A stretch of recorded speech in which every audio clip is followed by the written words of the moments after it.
Hello everybody, JGC Anime here, and today we are going to be reviewing My Next Life as a Villainess X, aka My Next Life as a Villainess Season 2. So yeah, before we get into this, I would like to mention that there are going to be spoilers from Season 1, not too many, but still going to be some. So if you haven't seen Season 1 or my Season 1 review yet, please make sure to check those out, so that way you don't spoil stuff for Season 2.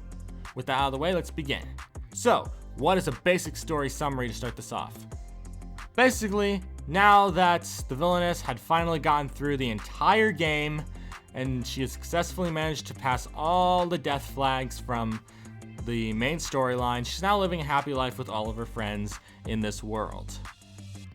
But things are brewing, I guess you could say, as a new festival begins, and just as the festival continues onward, Katarina, the main character, gets mysteriously kidnapped, and a lot of crazy things ensue to the point where a lot of stuff that happened, I could talk about in the spoiler section, happens. So without further ado, let's just hop right into this. So stuff I liked and disliked. I felt like the writing was a lot better this season, not by too much, but I definitely thought it stood out a lot better than it did in the previous season. I liked a lot of the different things they introduced, as well as the fact of how things have developed further. And they don't just try to pretend like the last season was a go and gone thing. They treat the last season like it was part of the story, and how things that played out in that played out in this as well. I found that a lot of new characters were introduced, and I had a great time being introduced to them. Not to mention, it has a much better theme song than Season 1. I can't believe I'm saying that, but I really liked this one. I thought the opening and ending for this one, Season 2 had a way better opening and ending. I liked it a lot more, and I've listened to it to both opening and ending so many times. Because even though I like Season 1's opening and ending, which is very rare for me to like endings, the fact that I liked both endings for this show and series has shown that it has a good choice of music. I found that this one just had better music in terms of its opening and ending, and I definitely liked them a lot more. Some things I kind of disliked would probably be the strange mechanics of how the story works from time to time. I definitely found some stuff kind of seemed out of nowhere, while other stuff felt weird. Some stuff also isn't explained either, like how this one character has this one power, and after he uses it once, he now no longer uses it because reasons. Sometimes it doesn't make too much sense, but overall, I still had a pretty good time with this one. So, spoiler-free thoughts, I really liked it. While I wasn't too sure about it going in, because unlike the hype that originally surrounded it, I do watch the dub of Villainess, and thus I had to wait till all 12 episodes had dropped before I could finally get started, which meant that by the time all 12 episodes had dropped, because they decided they would do it weekly, which I hate when they do that, because they did it weekly, I had no choice but to wait, and by the time the whole season had finished, I had already lost interest in the series, so I decided, screw it, let's just sit down and watch this already. So that's what I ended up doing, and yeah. But I still enjoyed it a lot, because even though I didn't really have the same hype I used to, I guess you could say that was the same feeling I had when I watched Season 1. When I watched Season 1, I didn't know what I was getting into going into it. I wasn't that invested at all. I didn't really care at all. But by the end of the season, I'd fallen in love with the characters, and I absolutely had an amazing time watching, and I could happily rewatch both seasons completely. And yeah, Season 2 felt the same way. Once I got into it, I actually really enjoyed it. But enough talking about how much I enjoyed it, since I need to talk about in the spoiler section why I would have enjoyed it and why I kind of did enjoy it. So here's a timestamp to when the spoilers end, but I do recommend sticking around if you have seen the season, as I like hearing people's thoughts in the comments. So yeah, without further ado, let's just hop into the spoiler section. 5, 4, 3, 2, 1. Okay, so one thing I both liked and disliked at the same time in this season would probably be the conquering of routes, because they treat Katarina as like the main heroine now, because she turned herself from the villainess to the heroine, which I thought was hilarious. And the fact that she's slowly conquering each route, first conquering Giordo, then conquering Keith, I thought that was really funny how they're kind of showing she's actually conquering them one by one. Although the funniest thing out of the entire season has probably got to be the introduction of the second game, Because as we know, she was sucked into the game, I think it was called Fortune Lover. Like, she was sucked into that game basically as the Villainess. And just when she thought her adventures were finally over, at the very end of the season, it reveals Fortune Lover had a sequel. Now she has to live through that sequel. Oh, that's gonna be so much fun if they do make a season 3. Oh my gosh, that whole scene itself made me laugh like crazy, because the fact that she thought it was over, but then it wasn't. Just those types of jokes are always funny to me if I enjoyed the story.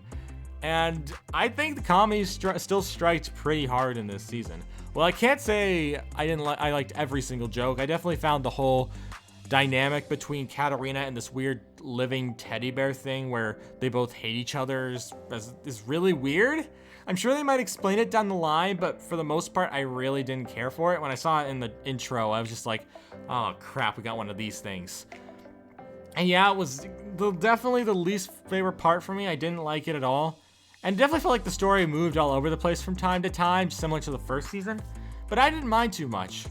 Also, they did introduce some new characters, such as the character Sora, which, I'm sorry, I've watched Kingdom Hearts cutscenes even though I've never played the games, so whenever I hear the name Sora, my brain immediately jumps to Sora from Kingdom Hearts.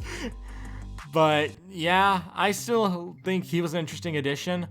I didn't really understand why he stopped using his, like, hypnosis powers though, because he had like some kind of hypnosis powers early on, but then all of a sudden after his story arc's over, he just stops using it.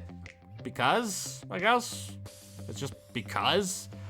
I get it's mainly just because Katarina helps change his mind on things, thanks to the fact that she's really good at flirting with people unintentionally.